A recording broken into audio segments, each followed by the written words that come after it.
좀 추진해오던 게 조금 아직은 조금 빠른 편이긴 하지만 그동안에 기술 국내에 하고 있는 기술 동향하고 추진하고 있는 국내 제가 제목을 국내 적용 사례라고 표현했습니다. 그래서 실제로 가동되고 있는 것은 아니지만 지금 계획에서 진행되고 있는 프로젝트에 대해서 설명드리겠습니다.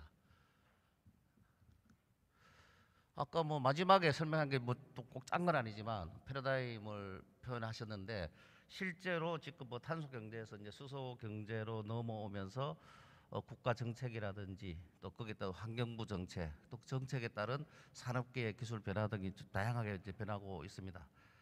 근데 결국은 이제 수소 경제 우리 발표한 활성화 로드맵을 보면 결국은 크게는 수소 생산, 그다음에 수소 이제 수집 운반, 그다음에 사용하는 쪽으로 가고 있는데 지금 잘 좀 보시면은 제가 요거 적어놓은 이유가 뭐냐면 그 중에서 우리가 지금 수소 경제로 가기 위해서는 수소 생산이 굉장히 사실은 중요한 파트임에도 불구하고 사실은 너무 화석연료 위주로의 생산에 좀 편중되어 있습니다. 어차피 시간적인 여유가 좀 필요하겠지만 다양하게 그렇게 좀 하고 있습니다. 근데 발표를 보시면은 지금 13만 톤부터 47만 톤, 194만 톤으로 해서 정부에서 계획을 잡고 있습니다. 지금 이제 방금 설명드린 것처럼 이제 수소 생산도 지금 어쨌든 또 가다가 보니까 정부에서는 더 나가가지고 그린 수소까지 거의 그린 수소 생산 방식이 아니면 향후에는 인정하지 않을 것처럼 이렇게 많은 그 강조를 하고 있습니다. 사실은 요새 보면은 수소 경제 하다가 요즘은 그린 수소란 말이 안 붙으면 안 될 정도로 현황입니다. 그렇지만 현실을 다시 한번 제가 좀 보여드리면 이 화석연료 베이스로는 CO2가 어차피 나올 수밖에 없습니다. 그러니까 이것들을 어떻게 할 것인지. 그다음에 이제 이 수소 생산 내에서 우리 폐기물이 역할할 수 있는 큰 양은 아니겠지만 조그만 양이라도 폐기물에서 수소를 생산함으로써 수소 경제에 기여도 하고 요새 말하는 탄소 중립이나 이런 쪽에 기여를 했으면 하는 바람입니다.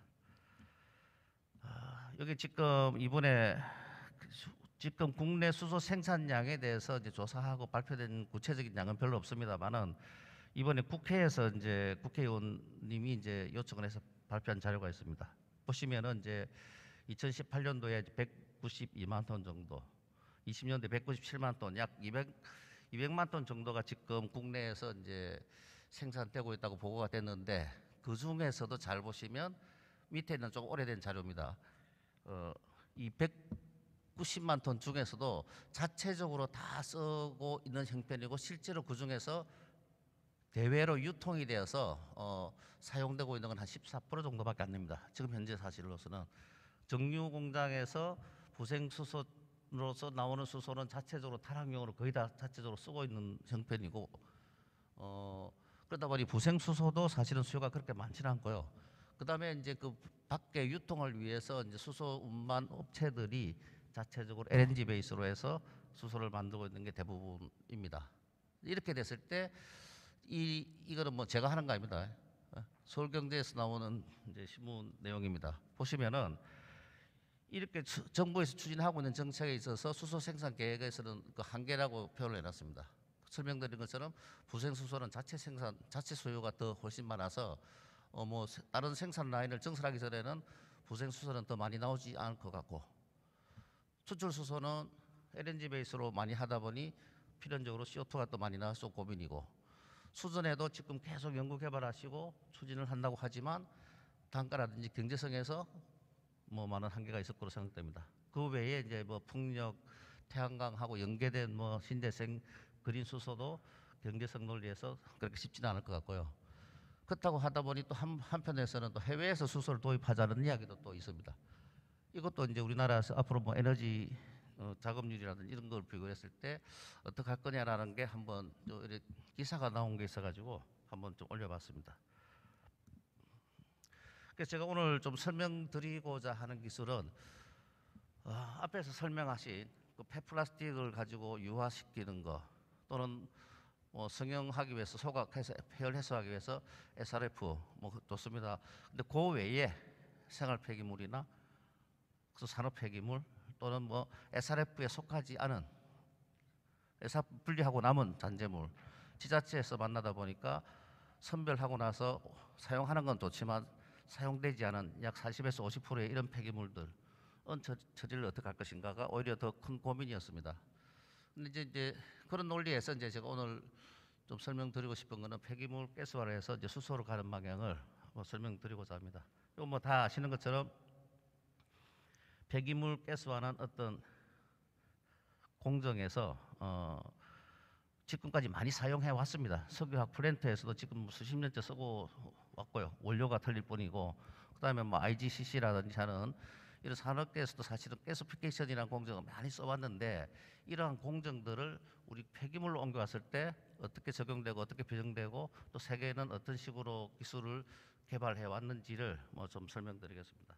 그래서 아까 앞에서 설명 잠시 드렸지만 이 파이롤리시스와 가스피케이션하고는 이제 다음 단계 온도의 차이, 조건 차이에 따라서 구별될 수 있겠습니다. 그래서 정확한 의미는 뭐 이게 맞는지 안 맞는지 모르지만 대부분의 학문 또는 저서에서 나타난 바로는 어떤 열 분해 후 CO와 수소로 주로 많이 구성되는 가스를 만드는 것을 가스피케이션이라고 표현을 하는 문헌이 가장 많았었습니다. 그래서 이제 이렇게 신가스를 합성가스라고 하는 신가스를 하는 이유 중에 가장 큰 것은 우리가 지금 아까 말씀드린 오일로도 갈 수 있고 케미칼로도 갈 수가 있고 또는 수소로서 그 에너지로도 쓸 수가 있고요. 그 다음에 이것을 바로 또 연소 또는 연소시켜서 전기로도 갈 수 있고 다양하게 쓸 수가 있고 저장이 가능하기 때문입니다. 이렇게 지금 폐기물 가스화를 하기 위한 원료로서는 뭐 아까 말씀드린 것처럼 석탄, 그다음에 또 여러 가지 바이오매스, 폐기물 이런 쪽으로 다 다양합니다. 근데 특히 지금 합성가스를 만들기 위해서는 이 순산소를 많이 씁니다. 실질적으로. 그래서 순산소와 소위 말하면 파시알오시덱스를 통해 가지고 합성가스를 만들어서 정제하고 여기서 다양하게 쓸 수 있기 때문에 이때까지 많은 연구와 어떤 활용이 좀 되어 왔습니다. 근데 지금 수소를 하다 보니 우리 환경 쪽에서 하고는 이제 조금 추가가 돼야 될 부분이 제 입장에서는 그렇습니다. 합성가스를 만들고 이 만든 가스를 처음에는 분리를 해서 수소를 쓸 수 있습니다. 근데 이제 수소를 포커스를 하다 보면 WGS라는 그 반응을 거쳐서 CO를 수소로 전환시키면 폐기물에서 더 많은 양의 수소를 얻을 수 있을 것 같습니다. 그 다음에 이제 이것을 쓰기 위해서 정제를 하는 2단계가 필요할 것 같습니다. 그런데 이 기술들은 기존의 그 석유화학 플랜트에서는 오랜 기간 동안 지금도 많이 쓰여지고 있지만 폐기물 합성가스하고의 접목에 대해서는 기술적으로나 실험적으로 좀 많은 검토와 테스트가 필요할 것으로 생각됩니다. 실제로 이 부분을 위해서 세계적인 전문 기업들하고 이제 미팅을 하고 견적을 해서 기술 미팅을 해본 결과 원료가 일정하지 않고 우선 폐기물은 다양한 종류의 오염물질이 있어서 이 정제 부분에 있어서 굉장히 고심을 많이 하고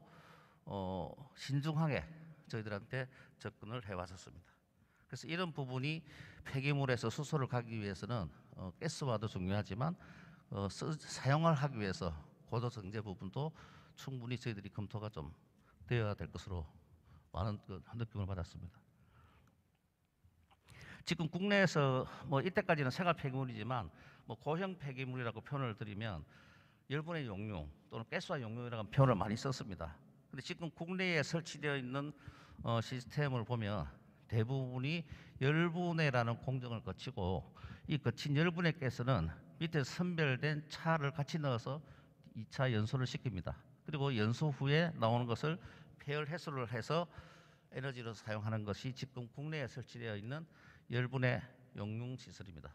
그래서 이거를 이제 굳이 구별하자면 열분해 연소 용융이라고 제가 이제 표현을 좀 하고 싶고요. 그 다음에 오늘 제가 수소 쪽으로 가기 위해서는 방금 설명드린 국내에 또 설치돼서 가동되고 있는 열분해 용융 시설이 아닌 열분해 가스화 용융으로 좀 구별을 해야 될 것 같습니다. 이쪽은 폐기물을 열분해 시키고 열분해된 가스를 연소시키지 않고 2차 반응을 통해서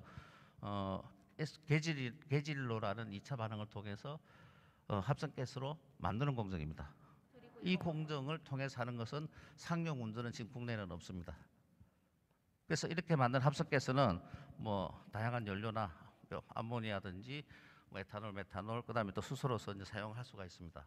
그래서 이런 것들이 지금 국내에서 그냥 막역하게 열분의 용육이라는 것도 이렇게 좀 세분화가 될 수 있다는 것을 좀 이제 말씀을 드리고 싶고요. 그다음에 이제 이렇게 해서 폐기물을 가스피케이션이라는 공정을 거쳐서 수소를 생산하는 것에 대해서 뭐 전반적인 기술 동향을 하는데 뭐 여러 군데서 다양하게 많이 하고들 계시겠지만 제가 좀 구체적으로 뭐 제가 직접 가본데 또는 확인한 것에 대해서 간략하게 설명드리겠습니다. 첫 번째로는 스위스에서 개발하는 이제 서머스레트라는 공정이 일본에서 7개 플랜트가 가동이 되고 있습니다. 그래서 이제 이 플랜트는 지금 뭐 2000년도 초부터 시작해서 지금까지 계속 다 가동을 되고 해서 이 일본의 특징은 합성가스를 만들고 수소까지는 가지 않고 이 합성가스를 에너지로 전기로 스팀으로 사용하고 있고요. 일부는 밑에서 제일 밑에 보이는 요리라는 데서는 이걸 수소로 해서 연료 전지까지를 테스트 정도 개념에서 계속을 좀 해오고 있습니다. 그 다음에 이제 이게 쇼와덴코인데 이거 뭐 일본 가와사키시에 있는 쇼와덴코라는 데입니다. 여기는 일본에서 이제 국제 과제로 했던 프로젝트인데요. 여기는 순수하게 폐플라스틱만을 가지고 가스피케이션을 해서 여기서 최종 생산 품목은 암모니아입니다. 그래서 암모니아를 해서 이제 반도체 공장에 팔고 있는 것인데 여기들도 저희들 연구진들하고 해서 다 직접 방문을 해보고 기술 미팅을 가진 바가 있습니다.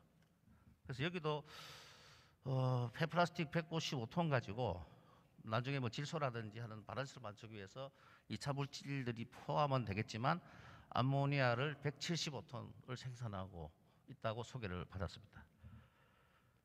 나머지가 이제 또 이제 캐나다에 있는 이제 에너캠이라는 회사인데 이 회사는 한 10년 정도 전부터 개발이 좀 해서 상용화 된 것 같습니다. 여기는 이제 주로 바이오매스 쪽, 그다음에 생폐 쪽을 가지고 이제 메탄올을 만드는 것을 주로 많이 컨셉을 가지고 지금 하고 있습니다. 그래서 여기도 지금은 한데 여기도 이제 폐기물 투입구에 들어가기 전에 생활 폐기물을 우리가 알고 있는 MBT 정도 수준의 전처리 시설, 선별 시설을 거쳐서 철저하게 준비된 상태에서 투입을 하고 있었습니다. 이 정도가 이제 세계적으로 제가 이제 수소화 가능한 프로젝트 직접 가보거나 뭐 확실한 자료를 이제 좀 소개해드리고 싶고요. 다음에는 이제 국내 적용 사례 아닙니다. 저희가 지금 우리 회사에 지금 추진하고 있는 프로젝트를 소개시켜드리면 이 서머슬렉트 아까 처음에 말씀드린 서머슬렉트라는 프로세스를 가지고 지금 산업 폐기물을 대상으로 처리를 지금 하고자 합니다. 그래서 이 기술은 폐기물이 들어오면 별도의 분리 선별 없이 들어와서 압축을 통한 뒤 이 압축 가지고 600도씨 정도의 열분의 과정을 거치고 탄화 과정입니다. 그다음에 탄화돼서 열분해된 가스들은 약 1200도씨 정도에서 개질 과정을 거쳐서 여기서 보시는 것처럼 수소와 CO와 CO2가 조성이 되는 합성가스를 생산합니다. 그 폐기물 합성가스는 특성상 거의 CO와 H2가 1대1 비율로 보통 많이 나옵니다. 이 프로세스에서는.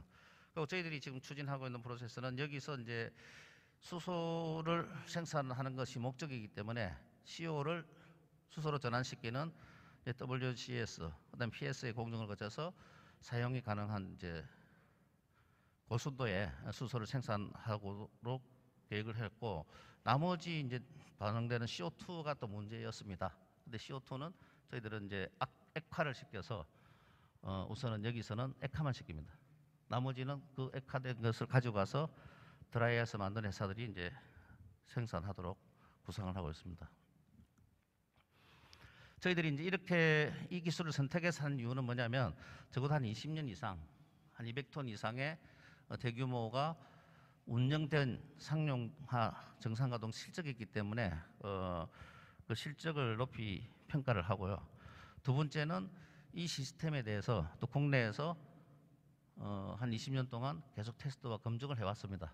우리나라 폐기물뿐만 아니고 다양한 폐기물 종류, 그다음에 이제 직접 가동을 하면서 테스트를 해온 레퍼런스가 있기 때문에 이 기술을 선택을 해서 사업을 추진하고자 했습니다.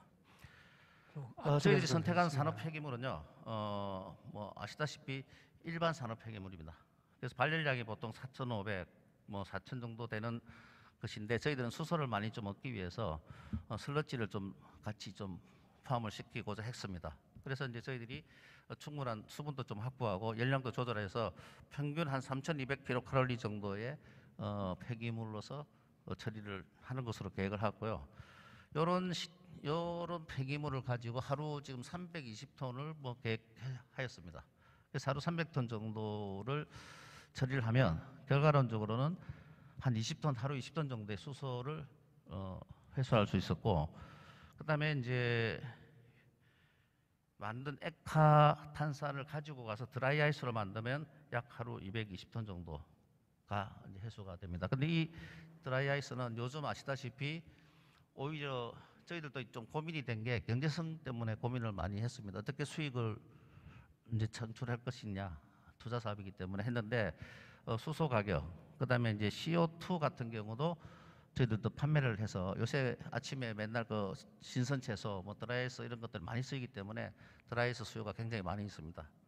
그다음에 이제 슬랙으로 팔 것을 저희들이 이제 미네랄 울도 지금 구상을 좀 해서 이제 고부가 가치를 해서 충분한 투자 이제 가치가 있는 고수익 사업으로서 해보려고 지금 이렇게 계획을 하였습니다. 사업 구조로서는 이제 뭐 별개 투자자들이 있어서 SPG를 설립하고 폐기물 처리비 받고 그 수소와 CO2 등등을 팔고 해서 하는 형태로 지금 사업을 구성을 하고 있고요. 뭐 구청공사비는 대략 시설비 1,600억에 나머지 부대 비용에서 한 2천억 정도 예산을 잡고 지금 하고 있습니다.